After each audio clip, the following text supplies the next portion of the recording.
2025 was a pretty good year for movies overall, but before we dive into the rankings, I think every list should kind of start with a little baseline for how it's going to go. So, for me, I do try to look for the good in all movies, and, even if it's just a good performance here, a few good scenes, or, the effects, or whatever it is, I do try to look for the good parts in movies, so even if I have something as a D or F tier movie, I know that for somebody else it's going to be A tier or even S tier, and I would like to know why. So, if there is something, by all means, drop it in the comments. I would love to hear what you guys think of these movies too.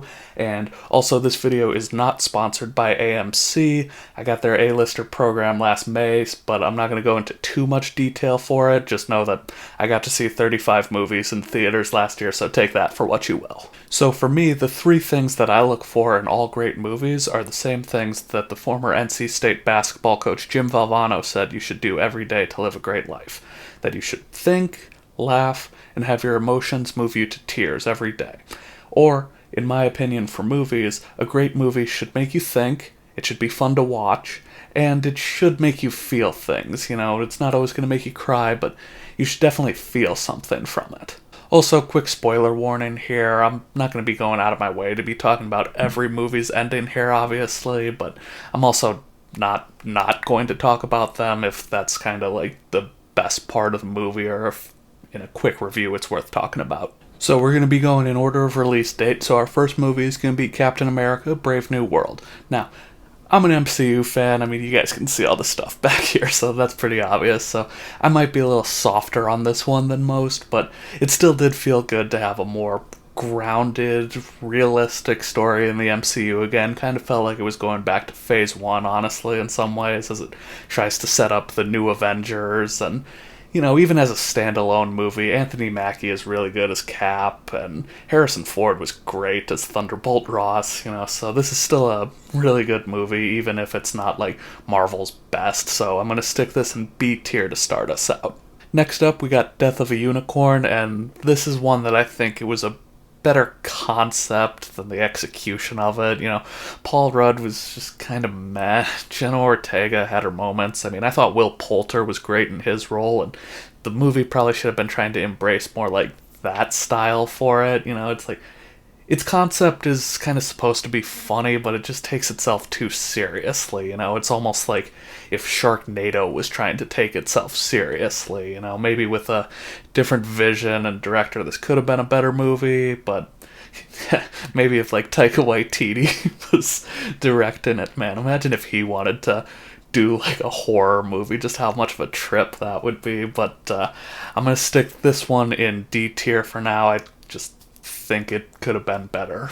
Next up, we got a Minecraft movie, and this is one where Jack Black and Jason Momoa were pretty great in this, and, they clearly seem to be having a good time, but I think the best thing I could say for this movie is it knows what it is. It's dumb fun. It's not going to hit you over the head with emotional beats, aside from nostalgia, but it's not like it's a love story for, like, Steve or anybody or anything like that, It's just dumb fun, and I think this is kind of what a C-tier movie can be defined as pretty perfectly, actually, just because it's limited by what it is, but it's good at what it's supposed to be good at, and, it's just one where you just turn your brain off for a little bit, have some dumb fun. It's not one that you're ever going to go out of your way to watch, but it's one that, like, if you're hanging out with some people, you throw this on, and, you're probably scrolling on your phone a little bit, but it keeps your attention a little bit, so let's throw this into the C tier. Okay, now we're going to Sinners here, and with this one, Ryan Coogler is really on top of his game. Michael B. Jordan knocks it out of the park, playing two different roles, as you can always tell which twin he is in every scene. Really, the whole cast is amazing, and, this is just a really fun movie that I think deals with American history very well and does have some very emotional moments. The only problem I really have with it is with Sammy. He kind of feels like he's supposed to be our main protagonist. The movie starts with him and ends with him, but at times he feels like a plot device or a MacGuffin, so this is still a really great movie for me, and I'm sticking it in A tier, but that's just the one thing that has it keeping it out of S tier for me. Okay, we got our next Marvel movie here now with Thunderbolts, and this was one that had pretty low expectations going in, which actually had me thinking kind of like Guardians of the Galaxy almost, and this movie really did knock it out of the park. Obviously, I'm always going to be excited to see Bucky and Yelena's story continuing. It's kind of the perfect way to tell this story. I think the MVP, though, is Lewis Pullman, though, as Bob. He's able to be both funny and handle the more depressing subject matter with his character, and then the Void is just very intimidating. This is a really good movie, but it kind of shows that Marvel is almost kind of a victim of its own success. If I told you that a superhero movie could handle mental health struggles this well while still being fun, we'd be calling it an S tier movie. But because Marvel has so many great movies and there's still a lot of work for a movie that not everybody was that excited to see, we're going to be sticking it in A tier. It's definitely worth a watch, but not everybody wants to put in the work every time for a movie like this. Okay, next up we got Friendship, and this is a comedy, and of course it's gonna have its funny jokes and some funny scenes, but I think we can agree that both Paul Rudd and Tim Robinson have had better roles and, better movies for it. This style of comedy is definitely one where it also wants you to cringe, and, that doesn't always hit for me. I mean, if you like that style of comedy, this is probably a good movie for you, but it's just not really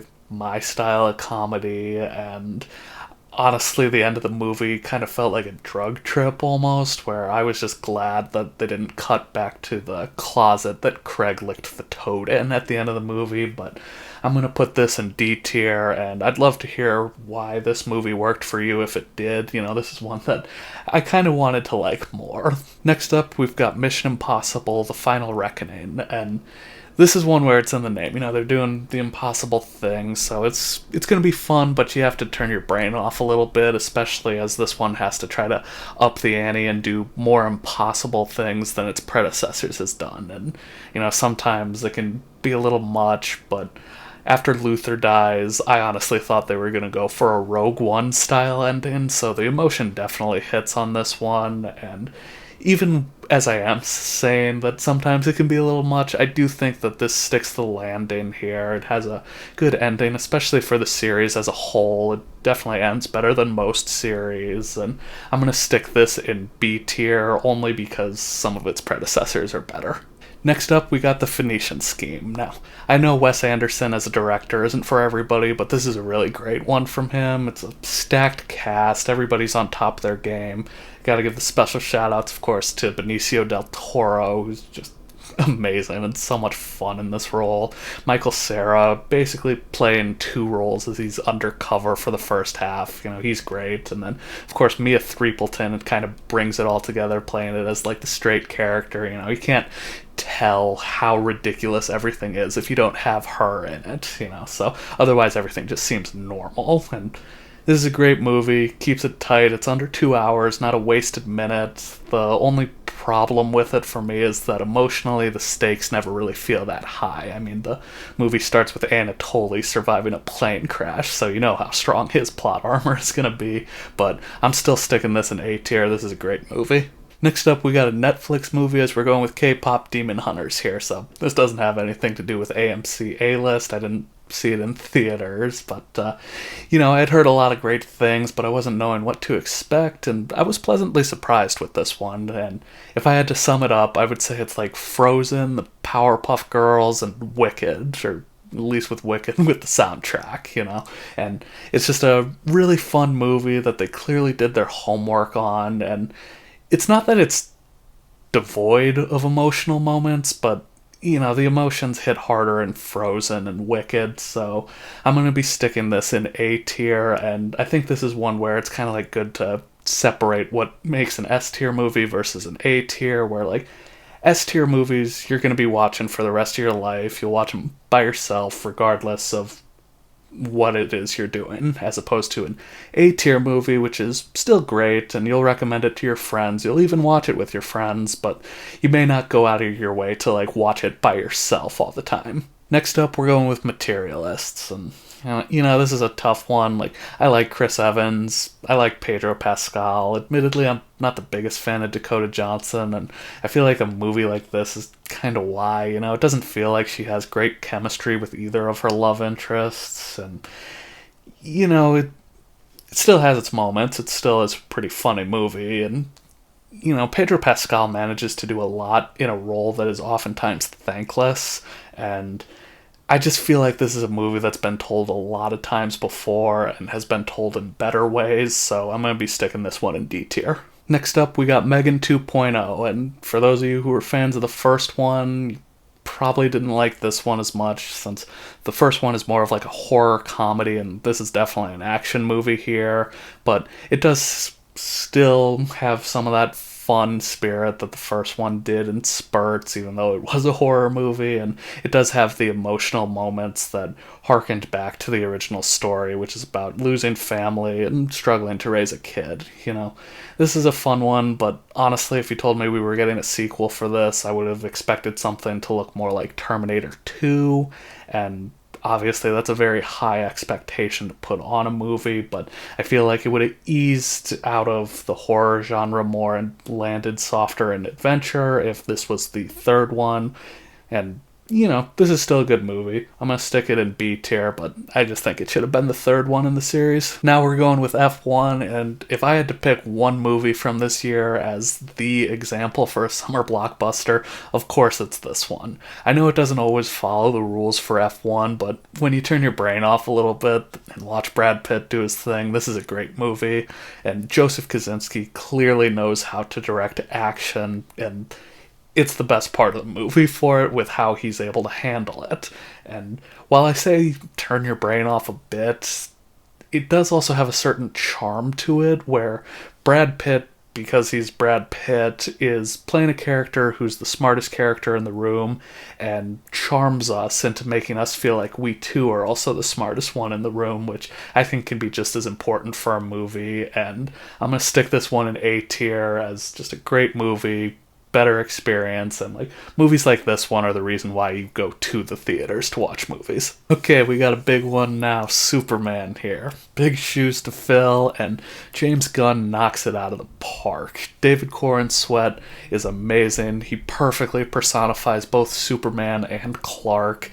My personal favorite Superman is still Christopher Reeves, but give this man a few more outings and he may go down as the Superman. And Nicholas Hoult is also just perfectly cast. I think he's already my favorite Lex Luthor, and there was clearly a lot of thought that was put into this movie, and we're going to see the fruits of the labors from Gunn and his team for years to come. And the scene where the Janpurians are chanting for Superman legitimately had me tearing up in the theaters. It was perfect. Just a perfect scene, and I can nitpick little things here and there. I worry about how superhero movies that skip origin stories are going to age. I'm probably going to talk a little bit about why that kind of ruins the twist a little bit in this one here with Superman's parents, but this lived up to every expectation I could have for it and surpassed so many, so this is an S tier movie here. This is one of my favorites of the year. Okay, now that I got that reboot out the way, we're going to go to another one with I Know What You Did Last Summer. And as far as reboots go, this is definitely an example of it. They bring back Freddie Prinze Jr. and Jennifer Love Hewitt, and they're okay. I'm about to spoil this movie here, so if you see my hand up like this, I'm still talking about it, so last chance, and it's pretty obvious that Ray is the killer. It's not really a fault of this movie specifically, it's kind of just the genre for it. Like, if you've seen any detective show in the 70s or 80s, it's always the guest star who did it, and that's just kind of a limitation that I think these movies kind of have, where it doesn't always ruin it, but, if it's part of the fun, it's not going to be as fun. Now, as far as the rest of the cast goes, for the newbies, they're okay. I think Tyreek Winter stands out. He was a lot of fun in his role, and, I think that kind of boosts this movie up, that he's able to have fun in his role, so As far as reboots go, it's okay. It definitely doesn't live up to the original, and I'm going to stick this one in C tier. Next up, we're going with Eddington, and this movie does a really good job of kind of bringing back the feelings of 2020. The problem with that is it's bringing back the feelings from 2020, and Joaquin Phoenix and Pedro Pascal are both really good in their roles, and for better or worse, I did not see the ending coming. Some of it felt a little out of left field, but it's exciting, and this movie definitely still has its fun moments, but at least in my personal opinion, just from my experience working retail at that time, it just kind of brings down the movie a little bit, no matter how good the execution is. I'm going to stick this one in D tier. I would love to hear what you guys think of who loved this movie. I would just think that, maybe I'm being a little hard on it just because of my own experiences and would love to hear why it's good. Okay, we're sticking with Pedro Pascal here now with Fantastic Four, and man, was he good as Reed Richards. I think he is the Reed Richards, actually. And Vanessa Kirby was amazing too, but I think the problem I have with this movie is that so often it feels like we're told things instead of shown them.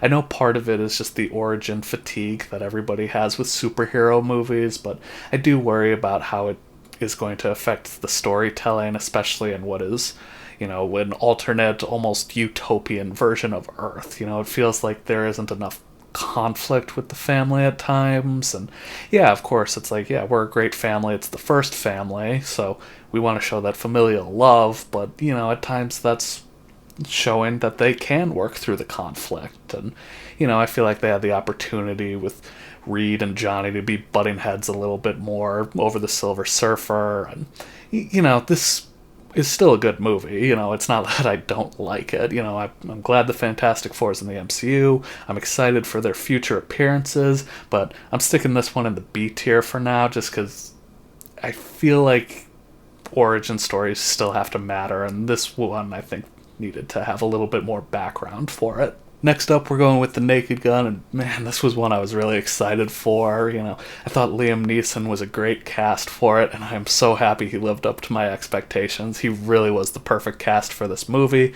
which sounds a little weird, but when you think about Leslie Nielsen's career, he wasn't a comedic actor before Airplane, so it's kind of on a meta level, kind of funny too there. So, and throw in Seth MacFarlane as a producer, and you're just going to get a really funny movie. This movie also had the just funniest scene of the year for me. I was a little worried in the trailer when, they're doing the chili dog lines, and, he's in the car, oh, I'm going to ruin another suit, and I'm thinking like, oh, okay, they're just showing it to show the comedy, and then you actually see the scene in the movie, and it's even funnier, just absolutely the funniest scene of the year for me.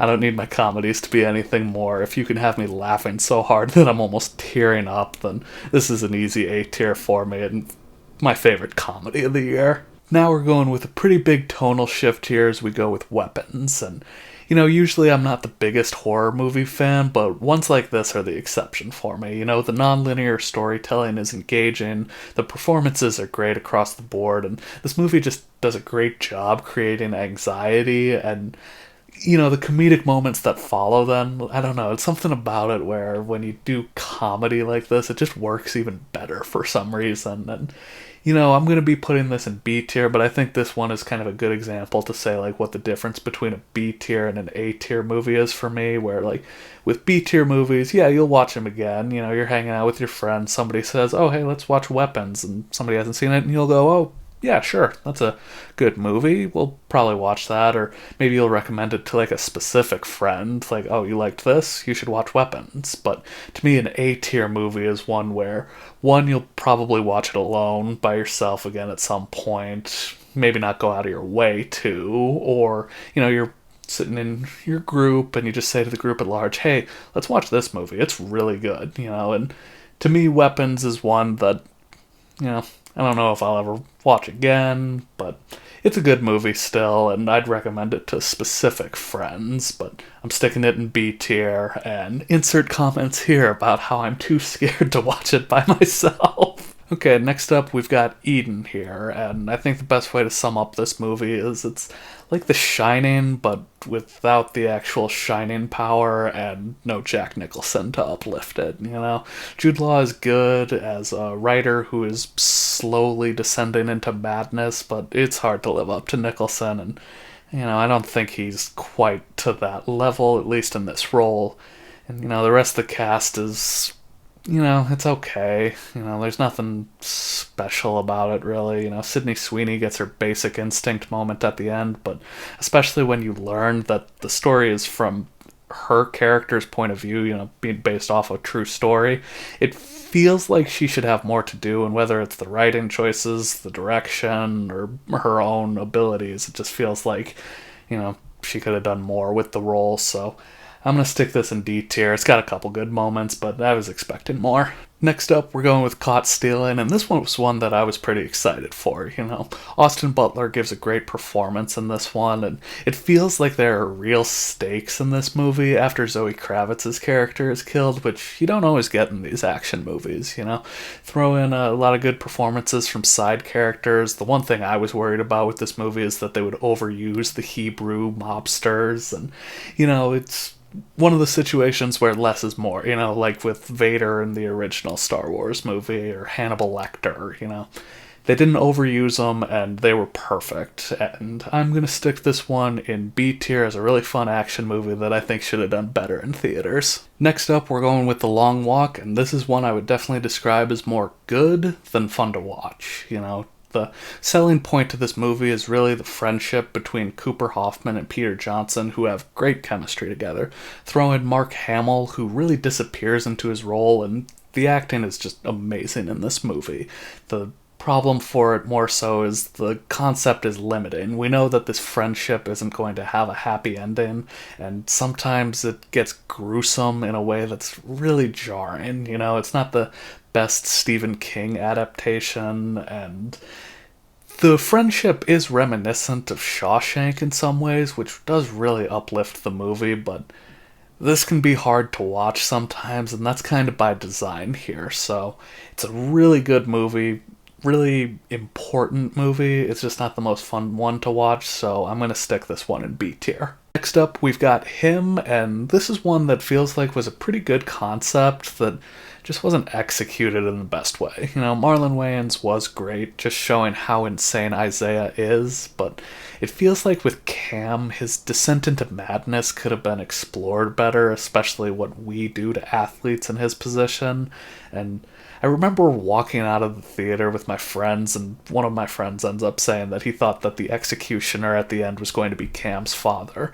That would have been a great twist and showed just how deep this can cut into what we do to athletes, but this ends up feeling like a horror movie that focuses more on style than substance, and those are usually D tier for me, so I'm going to stick this one in D tier as well. Okay, now we're going with one battle after another, and man, what is there to say about this movie that hasn't already been said? It's a great movie with a stacked cast where everybody is on their A game, and the only thing I can really say about it that doesn't have it in S tier for me is that the trailers were kind of hyping up a different movie that was basically the cold open.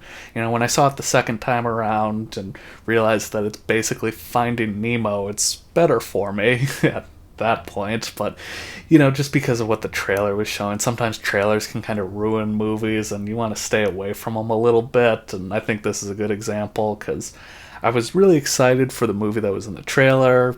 Little let down when I saw it was just the cold open, so I'm going to stick this one in A tier. Next up, we've got Roofman, and I didn't really know what to expect with this one. The trailers were kind of showing a funny action movie, which sometimes they're good, sometimes they're not.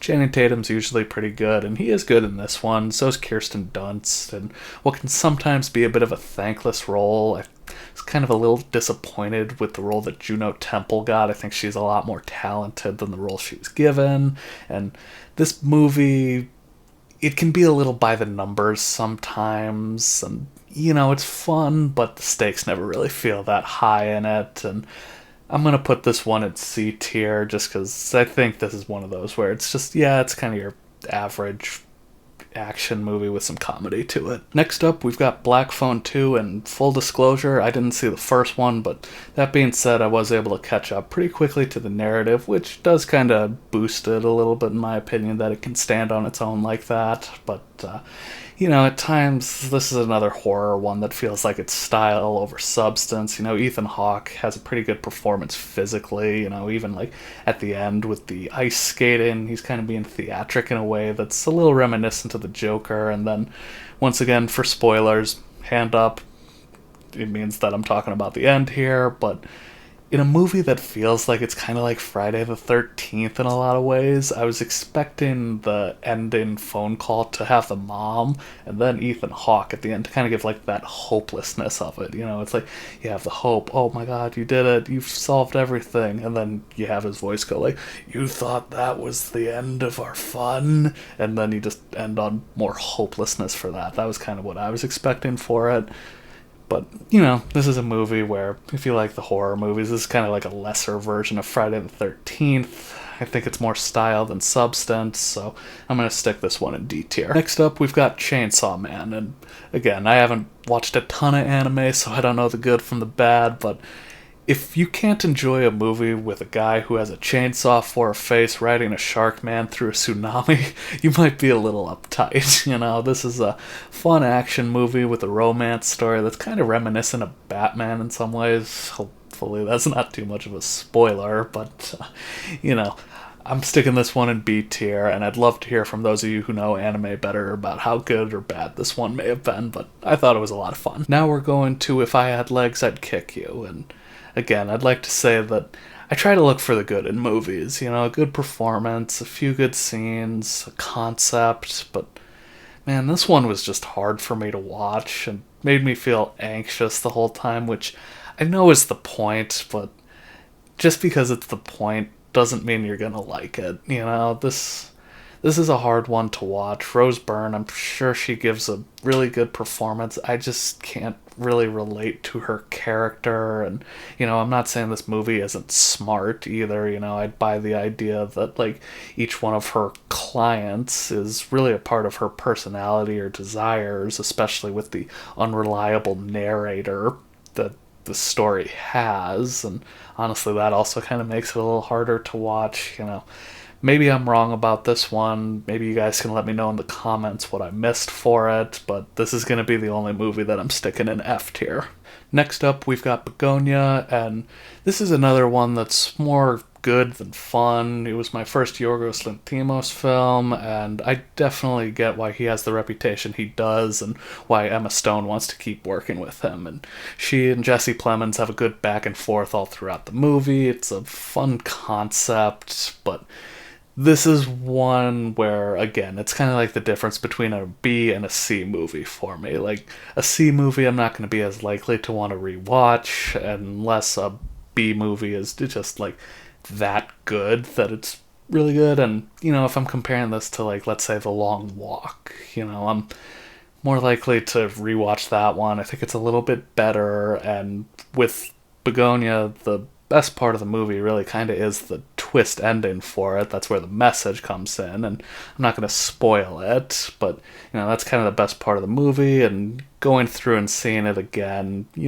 knowing it, you may see some things differently here, but for me, this is a C movie that is still pretty good. A C movie is definitely not a bad movie. Now we're going with Die My Love, and after I was talking about If I Had Legs, I'd Kick You, I'm guessing you guys can figure out where I'm going to put this one, but the two movies are similar, but I think because of the structure for this, it allows for more background and other characters to be fleshed out.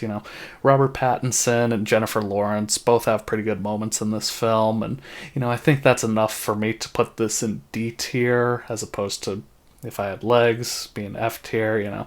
Again, these two movies are pretty similar, so let me know in the comments if there's something I'm missing. I think I get the point for it, and you're supposed to feel anxious. I don't have kids though, so I'm just at a point in my life where maybe these movies just don't relate as much to me, but let me know in the comments if I'm missing something. I'd love to hear what you guys think of it who did enjoy these. Now we're going back to action movies more so as we go to Predator Badlands here, and this is one that was surprising for me. I was a little worried about how the story would be with a Yautja as a main character just because of the language barrier and how usually they're so physically imposing, but they really do sell Deck as an underdog quite well.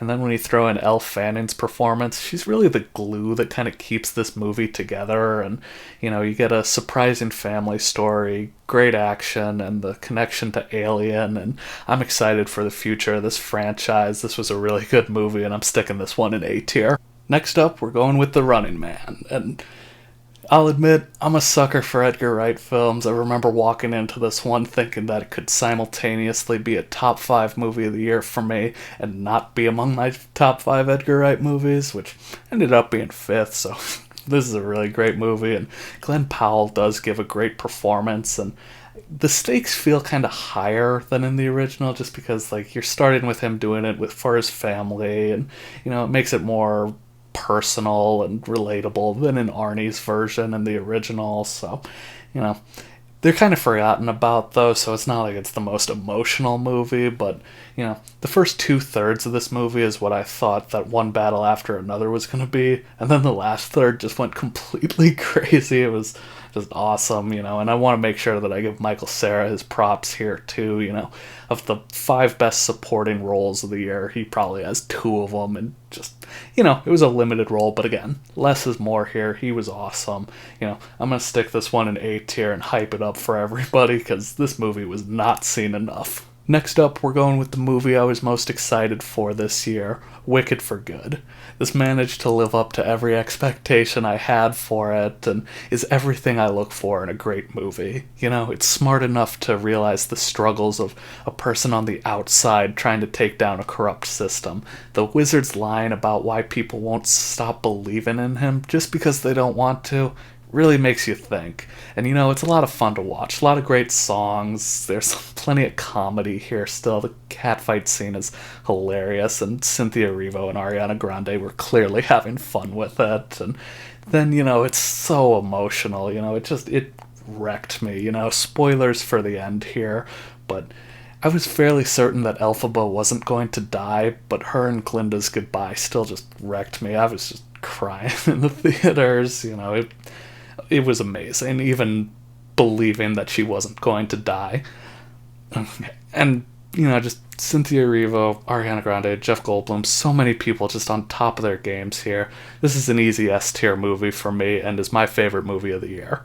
Next up, we've got another emotional one here with Hamnet, and this is another really good one, really emotional, and, I want to give a lot of credit to the director Chloe Zhao, because the kids were fantastic in this movie, and I'm not taking anything away from those kids, but whenever you see good child actors, a lot of it is the direction too, so I want to just make sure I give her credit there. And then you get good performances from Jessie Buckley and Paul Mescal, and this is another one that's more good than fun, kind of has some depressing subject matters. One of the kids dies, but this is just such a good movie that I'm going to be sticking it in B tier, even with the depressing subject matter, has an uplifting ending to it, and this is just a really good one.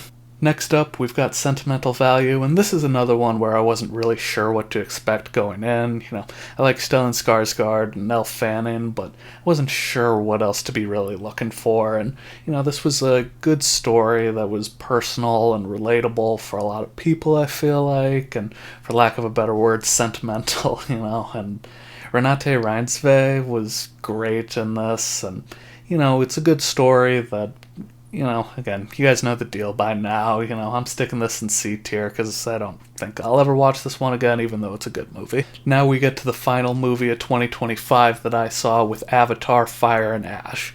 Of course, this movie is about the spectacle, and it delivers there 100%, but that's what we expect. You don't go into a movie like this thinking you're going to feel things, but when Jake and Spider go alone into the forest, it is so emotional. Spoilers for it, but I honestly didn't know whether or not Jake was going to kill Spider. They definitely sell it, and it's an amazing scene there. Then you throw in some amazing performances from Zoe Saldana, who really is the glue of these movies. You know, she's the one who makes these work instead of them just being silly alien movies. And then you have Uma Chaplin, who is basically playing a Harley Quinn type role, but is just amazing in this. And I'm going to throw this movie in A tier. And if I'm looking at this trilogy as a whole, I'd probably compare it to the Planet of the Apes reboots with Andy Serkis, where, you know, it kind of starts out a little silly, but then they just keep growing and it becomes really epic in scale. You know, this is just a really good trilogy, and I can't imagine why we wouldn't get the fourth and fifth installments, but I really hope we do. And that is my list for 2025. Let me know where you guys agree or disagree, or for any movies that I missed out on that I should really give a watch. Obviously, I didn't have time to get like Song Sung Blue or Marty Supreme on this. You know, wanted to try to get this out as quickly as possible. You know, definitely going to see those. I might pin a comment for you guys, let you know what I think of those too, if anybody wants to know.